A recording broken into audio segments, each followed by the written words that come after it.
Sejumlah riset ini memperlihatkan hidup melajang kian menjadi fenomena yang terjadi secara global. Hal ini terjadi baik di Asia termasuk di Indonesia maupun di Amerika dan Eropa. Nah, fenomena apa ini? Apakah banyak orang yang memilih melajang ada hubungannya dengan tingkat perceraian yang juga meningkat? Atau mungkin orang modern semakin skeptis dengan sesuatu yang bernama cinta? Untuk membincangkan lebih jauh tentang tren global hidup melajang ini sudah hadir bersama kami motivator cinta Ronald Frank. Selamat pagi. Selamat pagi. Ini apa motivator cinta? Menarik nih, motivator cinta. Kayaknya bisa menginspirasi kita semua nih. Ada Sabar. Motivator cinta ya. Jadi kebanyakan motivator itu menawarkan kesuksesan ya. Sedangkan ada satu basic needs atau kebutuhan yaitu cinta yang kerap dilupakan. Dan itu juga terlihat di Indonesia sendiri, nggak usah dunia lah, kita bilang Indonesia aja dulu, bahwa tingkat perceraian itu meningkat gitu. Jadi kekerasan pun meningkat kan. Jadi di situ dibutuhkan cinta sebetulnya, dan itu yang dilupakan orang dan mungkin tabu dibicarakan gitu. Jadi saya hadir untuk membicarakan cinta. Kalau kita bicara dan melihat statistik, hidup melajang ini sudah menjadi tren karena terus jumlahnya meningkat. Kalau terutama di kota-kota besar. Nah, bagaimana melihat fenomena seperti ini? Kalau menurut saya kehidupan melajang itu lebih baik daripada perceraian meningkat. Seperti itu, karena memang satu pernikahan itu satu komitmen yang memang harus dijaga ya. Dan kemungkinan banyak orang yang mungkin tidak merasa bisa menjaga komitmen itu. Jadi banyak yang melajang seperti itu. Nah, kalau menurut Anda nih, apa sih sebenarnya yang mendorong terutama kaum muda di ibu kota untuk lebih memilih melajang daripada mempunyai pasangan hidup gitu? Menurut saya sih karena memang mereka suka kebebasan ya. Suka kebebasan dan kebebasan itu menurut saya hak asasi gitu. Jadi ya sah-sah saja sih dan mereka suka kebebasan dan mereka mengekspresikan itu seperti itu. Tapi tadi menarik lebih baik lajang daripada bercerai. Nah, betul. Motivator cinta apa yang Anda lakukan? Untuk lajang-lajang atau untuk yang kalau profesi ini? Yang saya lakukan adalah terserah orangnya begitu. Mereka lebih memilih lajang dan memiliki pasangan atau menikah itu terserah orangnya. Yang saya pastikan di sini adalah kehidupan cinta mereka bahagia, seperti itu. Oke, biasanya orang datang itu ngeluhnya apa sih? Ngeluhnya kehidupan percintaan mereka tidak bahagia. Hubungan mereka dengan lawan jenis atau orang sekelilingnya itu tidak sesuai ekspektasi mereka. Seperti itu. Nah, ini sebagian besar klien yang datang. Lebih banyak perempuan atau laki-lakinya nih? Lebih banyak laki-laki. Nah, kenapa bisa begitu? Ini menarik. Kalau menurut saya justru kemungkinan perempuan ini justru laki-laki. Iya, karena mungkin saya masih berfokus ke pasar laki-laki seperti itu.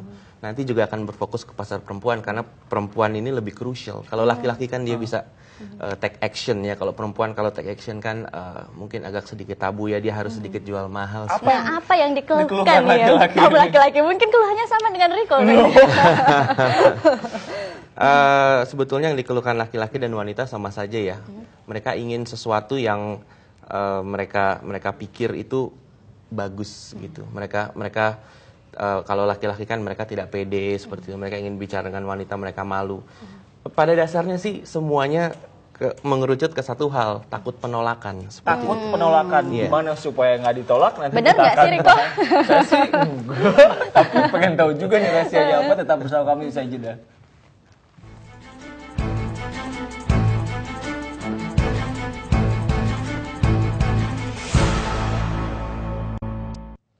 Ya, Anda kembali bergabung di Kompas Pagi dan kita lanjutkan lagi perbincangan kita seputar motivator cinta. Ini menarik, tadi sudah sempat ditanyakan kenapa lebih banyak laki-laki yang datang ke motivator cinta ini. Katanya tadi karena takut terjadi penolakan. Sebenarnya kenapa sih, Mas?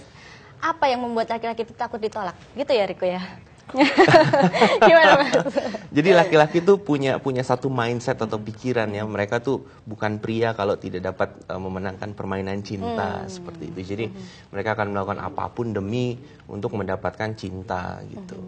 Itu kan pria seperti warrior atau pejuang gitu. Di pikiran mereka ya, tapi sebetulnya tidak juga. Oke, ini kan ada seminarnya, ada pelatihannya seperti itu. Apa yang dibahas? Apa yang diberikan tipsnya? Pertama mindsetnya dulu, diluruskan dulu cara pandangnya. Karena kalau cara pandangnya masih ngaco-ngaco ya agak sulit ya. Karena memang pria dari Mars, wanita dari Venus gitu kan ada bukunya. Jadi cara berkomunikasi mereka juga berbeda. Nah, meluruskan cara pandang laki-laki ini. Kalau dalam konteks ini kita lagi ngomong laki-laki ya. Apa yang salah dengan laki-laki terutama di Indonesia? Laki-laki terlalu mengejar wanita. Dan itu membuat wanita resah dan risih seperti itu. Jadi sehari bisa, apalagi sekarang kan ada salah satu provider iklannya bilang bisa SMS gratis 1000 kali dalam 24 jam. Jadi laki-laki lakukanlah itu. Dan itu justru yang membuat wanita tambah resah gitu. Nah, butuh berapa lama nih ya untuk bisa mengembalikan kepercayaan diri laki-laki ini dalam hal cinta ini? Sebetulnya tidak lama untuk mengembalikan kepercayaan diri karena pada dasarnya mereka harus percaya saja mereka bisa gitu. Dan kenyataannya mereka mengukur kepercayaan diri mereka melalui respon si wanita. Kalau wanitanya nggak suka berarti saya orang yang gagal. Gini, seperti itu. Tips apa yang Anda beri biasanya ke mereka? Untuk pria-pria yang punya masalah itu tadi? Tipsnya adalah relax, lebih santai di dekat wanita. Jangan begitu lihat wanita langsung berpikiran ini harus jadi pacar saya gitu. Jadilah laki-laki yang sedikit jual mahal dan selektif. Karena kalau dia terlalu mengejar ya wanita juga. Gimana mau jual mahal mas orang nggak dilirik misalnya? Nah itu pikiran mereka aja. Tadi ada seminar, lalu ada pelatihan. Nah pelatihannya itu bentuknya seperti apa? Apakah mungkin dibawa ke suatu tempat, dilakukan outbound misalnya atau bagaimana? Jadi kalau untuk pelatihan saya sebut private coaching. Nah ini lebih private ke 1 sampai 6 orang ya. Jadi dia bersama saya 4 hari gitu. Jadi saya sewa apartemen gitu. Jadi dari awal itu mindsetnya dulu diluruskan, isu-isunya, pikiran-pikirannya. Biasanya sih luka lama yang membuat mereka sulit move on gitu ya. Dan itu diluruskan, terus dikasih fashion segala macam. Dan saya juga membawa teman-teman wanita saya untuk berinteraksi sama mereka. Jadi ada upaya makeover juga. Tipikal orang Indonesia yang memang pemalu seperti itu atau gimana? Tipikalnya tidak pemalu ya, tapi memang mindset mereka dulu yang harus diluruskan. Ada yang pede luar biasa, tapi jadi aneh gitu. Nah, ini ada yang pemalu, sangat pemalu. Ada juga yang pede-pedenya luar biasa. Kendalanya apa untuk melakukan memberi motivasi pada mereka? Mereka satu pede luar biasa dan satu lagi pemalu. Intinya itu mereka ingin show off atau tunjuk kelebihan mereka di depan wanita, dan itu yang harus di stop dulu gitu. Mereka jangan show off dulu. Mereka lebih untuk relax dan tenang dan berbicara selayaknya teman dulu gitu. Baik, nanti masih didaftarin ke ini mungkin supaya lebih pengertian ya Widya. Intinya adalah meluruskan cara pandang juga baik perempuan maupun laki-laki ya. Terima kasih banyak motivator cinta kita. Ya, dan Kompas Pagi masih akan terus berlanjut dengan informasi lain. Tapi besok, tidak hari ini karena sudah 1,5 jam kami menemani Anda. Terima kasih banyak telah bergabung bersama kami, saudara. Setelah ini akan ada Kompas Sport Pagi, di mana Anda bisa menyimak berita-berita olahraga. It's not just sport, but it's also lifestyle. Begitu katanya. Ya, dan kita akhiri saja Kompas Pagi hari ini. Saya Widya Dharma. Saya Riko Anggara pamit, sampai besok. Terima kasih.